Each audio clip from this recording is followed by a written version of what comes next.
Welcome back to Inherited Dawn, a One Piece podcast. So let's talk about what just happened in Elbaph. Oh my god, I don't even know where to begin. The Giants are going to war. Jarul got on the mic and just straight up declared war on the world government. He told the children to cover their ears and then drew a line in the sand for the entire world to see. Are you kidding me? The whole island, the whole nation of Elbaph is ready to throw down. That speech was legendary. It was one of those moments that sends a shiver down your spine. The kind of speech that will be in the history books they write after we win this thing. It was the culmination of 14 years of silence, of a lie held to protect a nation, a dam of silent suffering that finally broke. Man, okay, let's back up. I'm getting ahead of myself, but I can't help it. We have to go through everything because so much happened before we even got to that. Let's start with the lift. Sanji's group is finally meeting up with Zoro's. Right, and they've got Gabon with them. The Scopper Gabon, just casually riding a lift with our crew. I love how he's just there. He's got that same cool, collected vibe as Rayleigh. He's seen it all, and now he's just calmly explaining the absolute nightmare unfolding in front of them. And on the way up, he drops the absolute bombshell of what these so-called knights are actually doing.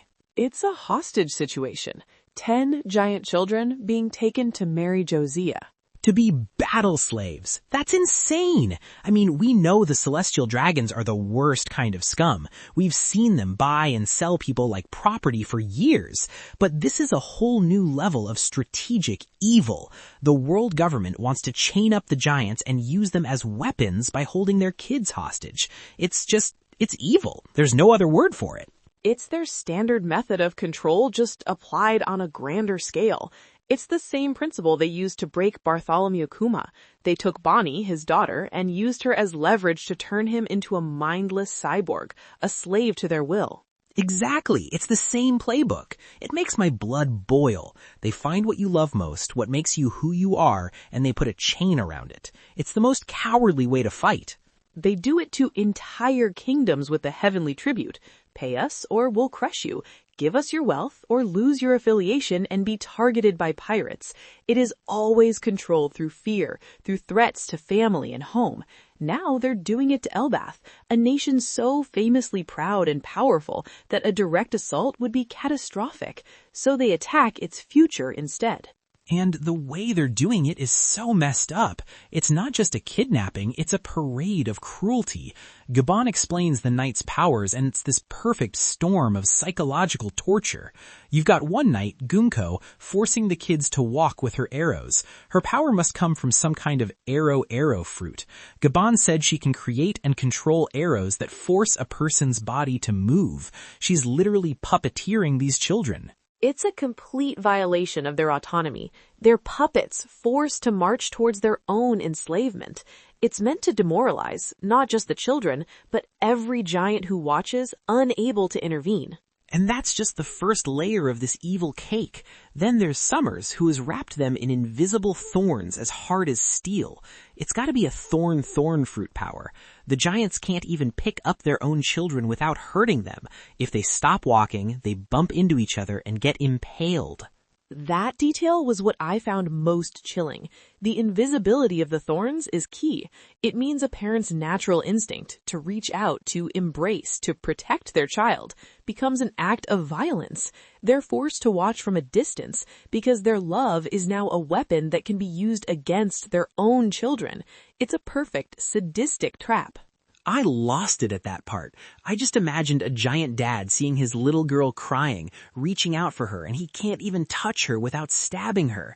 They're just walking in broad daylight towards the port, and their own parents and friends can't do anything to stop it. What kind of twisted game is that? It's not a tactic, it's torture.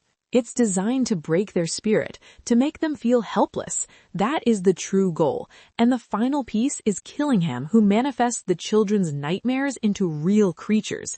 His power, which Gabon described, sounds like a nightmare fruit. The MMAs, so that's what those things are. Manifested mental anxieties. They're literally living nightmares, and they're just rampaging across the island to keep anyone from getting close. It's not just random monsters, it's the physical embodiment of the children's fear. Think of the implications. The more scared the children are, the more numerous and powerful the nightmares become. Their own terror is being weaponized to create a chaotic battlefield that prevents their rescue. It's a self-perpetuating cycle of fear. It reminds me of Moria's powers in a way, manipulating a core part of a person's being, their shadow, their fear, but this feels even more invasive. It's a brutally effective combination, a perfect three-pronged attack. One power controls their bodies, one makes them untouchable, and one creates chaos to prevent a rescue. A strategy of pure psychological warfare. It's so meticulously planned. It feels like Vegapunk designed it if he were pure evil. And that's when they reach the top and see what that chaos has done. The great Eirik, the giant tree, is burning. It's fallen. The whole place is on fire. The sheer scale of the destruction is devastating. A tree that has likely stood for centuries, a centerpiece of their world, just gone. It's like if the Atom tree on our island had been chopped down and set on fire. It's more than just a tree. It's a symbol of their nation, of their strength and history, and it's just a smoldering wreck. Kashi is there, and he gives them the rundown.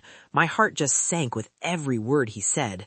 Dory and Brogy are demonized and on their way to kill Jarul. Another group of giants is trying to save the kids, but they haven't heard back. It's just bad news after bad news. The whole situation is foobar. And then it becomes personal when Kashi tells Rode that his little brother Bjorn is one of the hostages. It takes this massive nation-level crisis and grounds it in a single personal relationship. It's not just 10 anonymous children anymore. It's Bjorn. And he just takes off, no hesitation. Rode, Gerd, and Goldberg are gone, running to save his brother. That's the bond, man. That's the warrior spirit. You can't let that stand. There's no strategy, no waiting for orders. There's only family.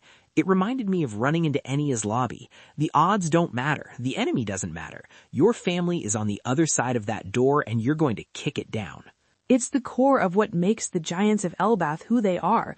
Their pride is not just in their strength, but in their bonds and their honor.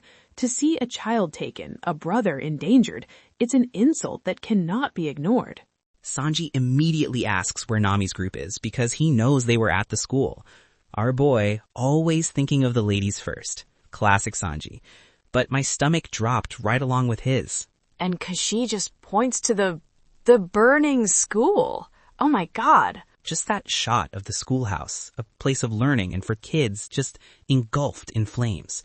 And then right after, the library. And the library. And then we saw you, Robin, watching the library burn. That felt personal. After O'Hara seeing another great repository of knowledge being destroyed, the look on your face wasn't just sadness. It was a cold, quiet fury. Robin, I gotta ask, seeing that, it's her worst nightmare all over again. It is. For 20 years, the memory of O'Hara burning was my entire world. It was a symbol of absolute loss, of history being erased by tyrants.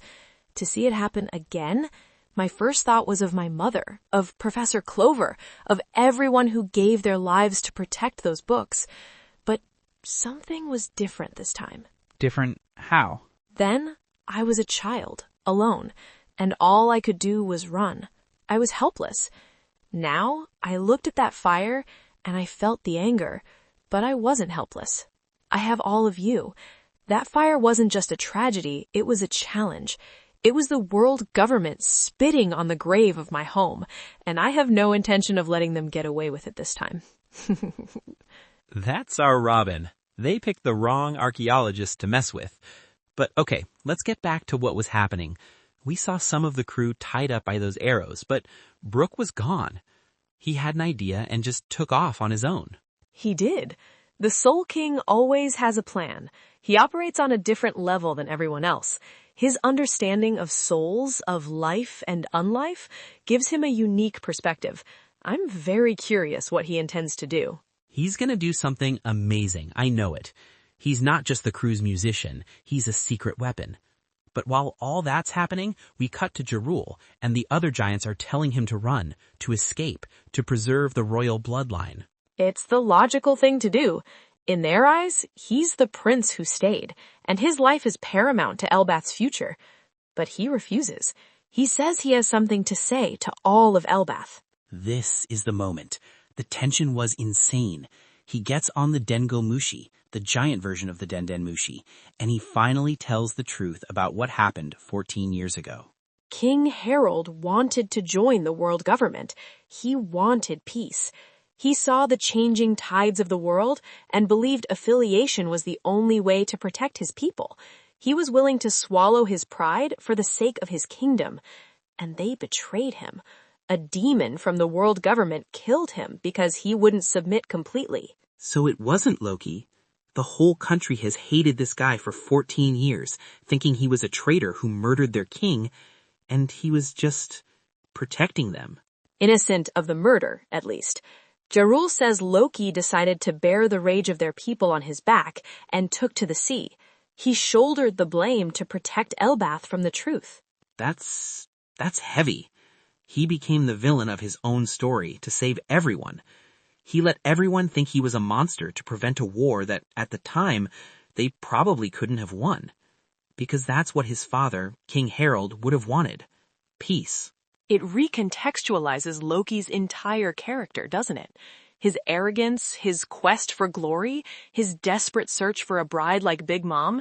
Perhaps it was all a way to live up to the monstrous reputation he was saddled with. If the world sees you as a monster, maybe the only path forward is to become the most glorious monster you can be, to carry that burden with a confident mask. Wow. And Jarul, his own brother, kept that secret for all this time for the same reason.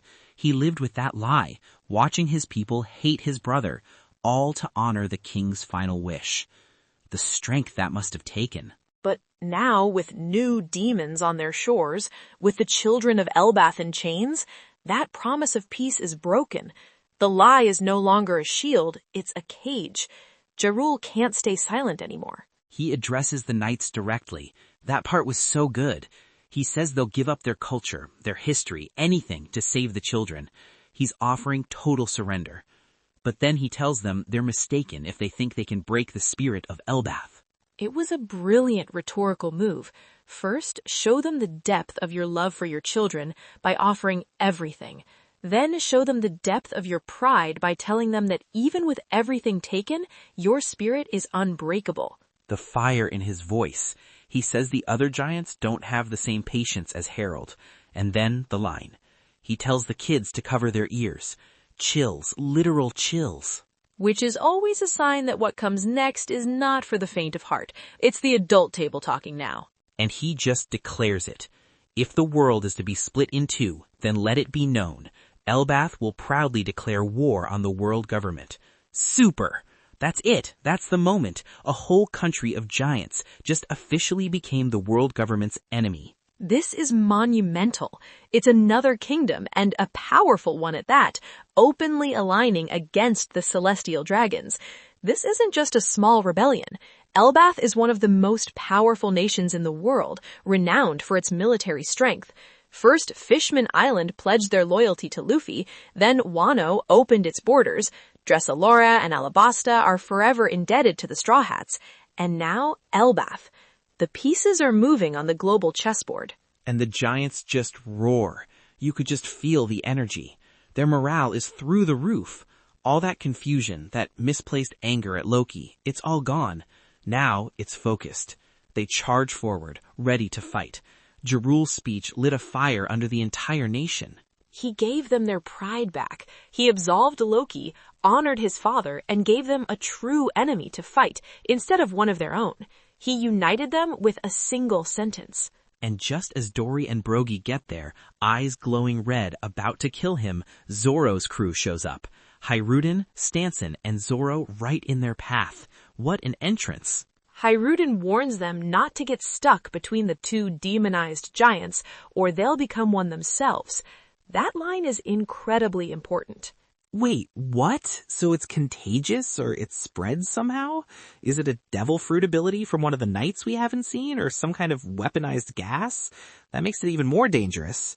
But Zoro just smiles. He just looks at these two legendary, giant, demon-possessed warriors charging at him and says, Don't worry, I have a plan. Of course he does, leaving us all in suspense like that. The sheer confidence of that man is a force of nature in itself. I can't handle it. Zoro is about to do something completely legendary. I can feel it. He lives for moments like this. The bigger the opponent, the bigger his grin. All right, let's do it. Predictions for what happens next. What have you got? I'll go first. My first prediction is that Zoro's plan is not to cut Dory and Brogy, but to cut the demonic influence itself. We've seen him learn to cut fire from Kinemon. He can hear the breath of all things. I believe he's going to use an advanced form of armament or conqueror's hockey to perceive this demonic energy as a separate entity and literally sever its connection to the giants, performing a kind of hockey-based exorcism on them. Ooh, a hockey exorcism. I like that. That's a very Zoro thing to do, cutting something that shouldn't be cuttable. Okay, for my first one, Brook's plan involves his soul powers. He's going to find the children's nightmares, the MMAs, and use his music to soothe them, or maybe even command them. They are manifestations of the children's anxieties, their souls in a way. The Soul King versus the manifestations of nightmares. He might turn their greatest weapon against them. That's a fascinating matchup. A battle on the spiritual plane? For my second prediction, the library is not a total loss. I have to believe it's not a total loss. I refuse to believe I would have to see that pain again without a glimmer of hope. We'll see a flashback or a cutaway to some of the giants, perhaps inspired by Saul's stories that have been passed down, having already saved a significant portion of the books before the fire consumed the building. The will of Ohara lives on through the giants who sheltered Saul. I really hope so, for you and for all those books. Okay, for my second prediction, Rode, Gerd, and Goldberg catch up to the children at the port, but they can't touch them because of Sommer's invisible thorns. They're helpless. So Rode is going to do something drastic. He's going to use his own body as a shield, letting himself get impaled on the thorns to stop his little brother from getting on that ship. A true warrior sacrifice to save his family. That would be incredibly powerful and very in character for a giant of Elbaph. My final prediction, Jarul's mention of the demon from 14 years ago wasn't just a turn of phrase.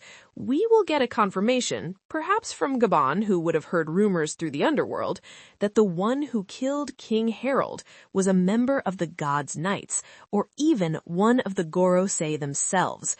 This would make Elbath's grudge a very personal one with the highest echelons of power. A Gorosei, you think? Holy crap, that's heavy. Okay, my final prediction is for Sanji. He's going to reach the burning school and Nami's group will be trapped. He's going to pull off a massive scale rescue, using Skywalk to get everyone out of the fire, culminating in a huge Diable Jambe kick to take out one of the knights, probably Gunko, the arrow user. A single fiery kick that shatters her arrows and frees everyone from her control in one shot. The Black Leg Knight saving his queen and her court from the evil knights. A fitting role for our crew's prince. It seems all our predictions point to one thing. The Straw Hats are about to remind the world government why you don't pick a fight with Luffy's friends and allies. You got that right. Elbaph has declared war, and the Straw Hat Pirates are about to be their super first fleet. I can't wait for next week. Join us then for another episode of Inherited Dawn.